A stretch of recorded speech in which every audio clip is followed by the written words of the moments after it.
How's it going, everybody? Blake here, and this is Rambling Movie Takes, coming at you with a movie review for Wishmaster, the 1997 horror movie directed by Robert Kurtzman and produced by Wes Craven, the director of such horror classics such as A Nightmare on Elm Street, Scream, The Hills Have Eyes, Last House on the Left.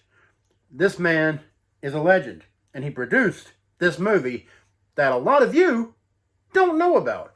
But in this video, in this review, I look to, let people know about this movie and, perhaps put more eyes on it, because it is a movie that I feel like more horror fans should see, because, yeah, it's pretty freaking awesome.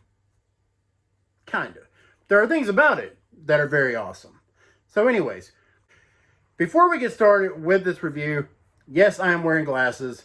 Thanks for noticing. Yes, I know they're big. Yes, I know I look like a big freaking nerd. It's like my alter ego is, front and center, whatever. I don't think I make any freaking sense. Anyways, I have a bad eye infection. I gotta wear my contacts. I can't wear my contacts, so I gotta wear my glasses. I'm stuttering all over the place. Let's get to the review. Wishmaster is a movie about a woman named Alex that, after an ancient gemstone is discovered and brought in for testing, she discovers that the stone is more than it seems, and that it is the key to setting a demonic entity known as the Jinn free from his world into ours. Alright, first things first when it comes to Wishmaster. This is a movie that I feel like every horror fan should see. If you have not seen it yet, you should definitely see this movie. Now, I cannot sit here and say that it is the best horror movie I've ever seen, or among the best horror movies I've ever seen. This is a very problematic movie. It's directed by someone in Robert Kurtzman who, at the time and still, doesn't have a whole lot of directorial experience.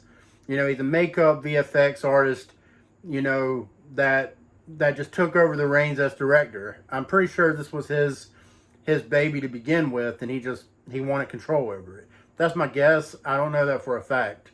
But this movie was written by the writer for Hellraiser, the original Hellraiser movie. And I didn't know that until actually here recently.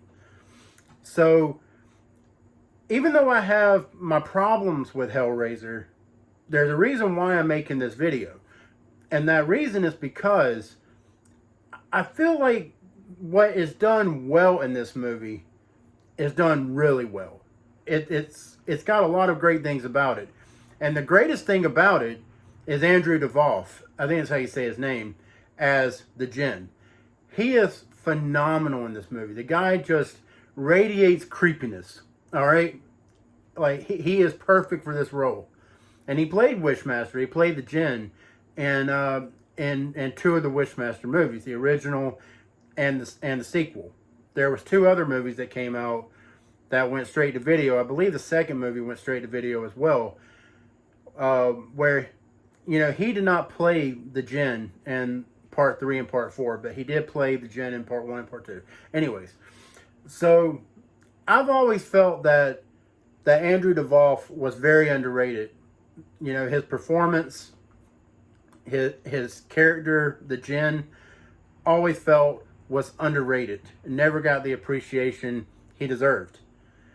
I really do feel like he's a horror legend in his own right, and deserves to be, mentioned in the same breath as the likes of Freddy Krueger and Jason Voorhees and Chucky and Michael Myers. Like, the Jinn belongs in that category, But yeah, like, the thing about Wishmaster, probably my favorite aspect of Wishmaster, besides the Jinn, is the practical effects that are used in this movie.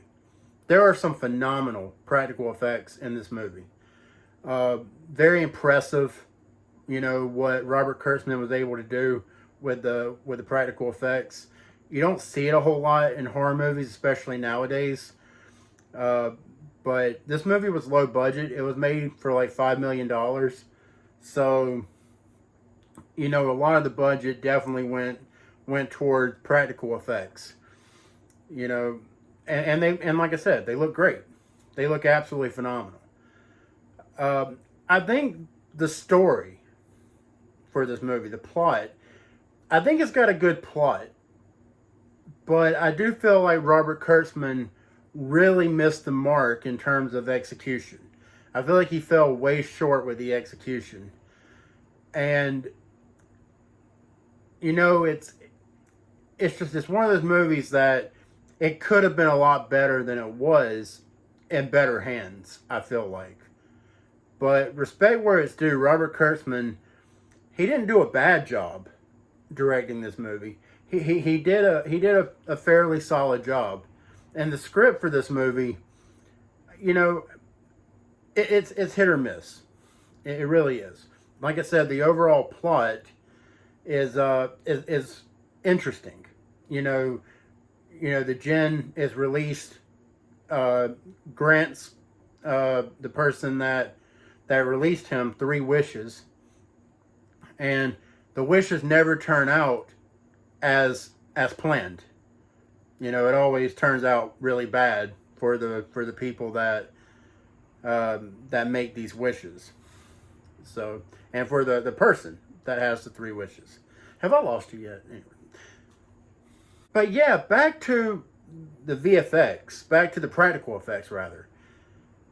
They look so realistic. They look absolutely incredible. Really do. Like I said. And but there are special effects in this movie. There are some very bad special effects in this movie. Like very bad 90s special effects that I think even for 1997 those effects were dated. But again, this movie was made on a $5 million budget. And look, they did what they could with it. Like I said, I think it could have been better. I think the story lends itself to a better movie. But again, this is a fun movie. It really is.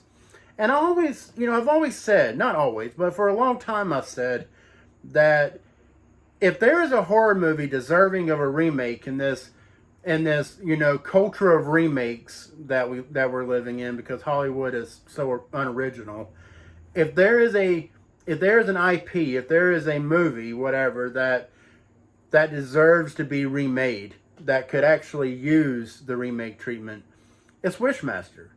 It really is. There is a cool concept here that, if given to a director that knows what he's doing, and you give this movie a budget, I think it could be really good. I think it could be among the best horror movies out there. I really do. But for what this movie is, for what the original 1997 Wishmaster is, it's a fun movie. It's a good time. If you are a fan of the slasher subgenre in horror movies, then I think you would enjoy this movie. I think you would. I think you would watch it and at least be like, that was okay. You will at least enjoy the practical effects, the gore effects, and all that. Because, as, a fellow YouTuber would say, someone that I really look up to in this space, Cody Leach, there's a lot of carnage candy in this movie. but yeah, it's violent. It is a very violent movie. And this movie lives and dies on its violence. Because some of it is absolutely phenomenal and some of it is not so great, but most of the kills in this movie are really good. They're really fun to watch. There's one that I was kind of like, wow, and that was Kane Hodder's death scene, because this movie does have some cameo appearances from Robert Englund, who plays Freddy Krueger, Kane Hodder, who is known for playing Jason in I believe 4 movies. I can't remember. He's been in a lot of Friday the 13th movies. Tony Todd from Candyman is in it. I don't think I'm missing anybody. But, and they all have deaths. They all have amazing deaths in this movie. That, you know, except for Kane Hodder. I hate it for him. Like, the concept of what they went for with his death scene, and this is not a spoiler. I mean, it kind of is, I guess. But whatever. I'm not going to tell you how he dies. But they use some really bad special effects for that scene. And I was just kind of like, wow, that was bad. But the concept was cool. I like the concept. I like the idea. But Tony Todd gets a great death in this movie. Robert Englund gets a pretty damn cool death in this movie. I don't even think he dies, really. It's weird what happens. But anyways, you know, I do recommend this movie, again, to horror fans. I would say more for the hardcore horror audience. If you're into a lot of gore, violence, supernatural, I think you'll get a real kick out of it. I do. I think you'll get a real kick out of it. But this is a movie that has stood with me for years, ever since the 90s when I was a little kid. You know, funny little story here. When I was about, I think I was 11 years old when it came out, 10 years old, something like that. You know, I remember I was at my dad's house, and this movie was on. It was on TV or something. It might have been on DVD. I'm not sure, but anyways, you know, my dad didn't have a problem with me watching scary movies growing up. He never had an issue with it. But the first scene in Wishmaster where people are getting ripped apart and just destroyed, dismantled completely, you know, which is the best scene in the movie, in all honesty. It really is. It's the best scene in the movie. And I remember my dad saw that, and he was like, he turned it off. He's like, you ain't watching this. And I begged, I pleaded, and he finally let me watch it. He tried to watch it with me, ended up leaving the room. But yeah, I thought that was kind of funny. You know, I lost my dad, you know, back in 2004, and you know, it's just it's a fun memory that I have. You know, I don't think I'm really doing that moment in time justice, but it really was, you know, a funny moment looking back on it, because he really didn't have a problem with me watching scary movies, but for that movie in particular, he saw that shit and he was like, no. But I ended up watching it anyway, you know, because, you know, it is what it is. But yeah, you know, again, definitely check it out. It's worth your time. I know that I haven't went over too much in regards to the movie, as far as the plot goes. I mean, it doesn't really have much of a plot, to be honest with you. You know, I think I pretty much explained it for what it is. You know, I should mention that, you know, not just the person that releases the djinn has the 3 wishes. Everyone can make a wish. Everyone that the djinn comes across can make a wish, but they only get one. And much like with the person that gets the 3 wishes, which in this movie is Alex, they only get one, and they eventually have to pay for it with their soul. You know, they make the wish, but then they eventually die. Because the djinn is not your friend. He's not trying to help you. He's ultimately trying to hurt you. He wants to kill you. He wants your soul. That's what he wants. But I almost fell off the stool. But yeah, definitely check it out. I feel like it's worth your time. Sorry if I've been like so repetitive in this review. You know, just trying to convince you that you should watch this movie. The djinn, like I said, really is a cool villain that makes this movie. He makes this movie. And the practical effects that are used, those are easily the best aspects of this movie. And yeah, like I said, this movie deserves the remake treatment. It really does. I mean, it's cool for what it is. None of the sequels were good. I don't like any of the sequels. Second one It's watchable, but I don't like it. Part 3 and Part 4, I would not recommend. I would not recommend Part 3 or Part 4 at all. They're not even real horror movies, in my opinion. You know, they're more like action, romance, whatever. I don't know. They took a weird turn with those movies that wasn't really crazy about. But yeah, this original 1997 movie, definitely check it out. But anyways, guys, that is the review.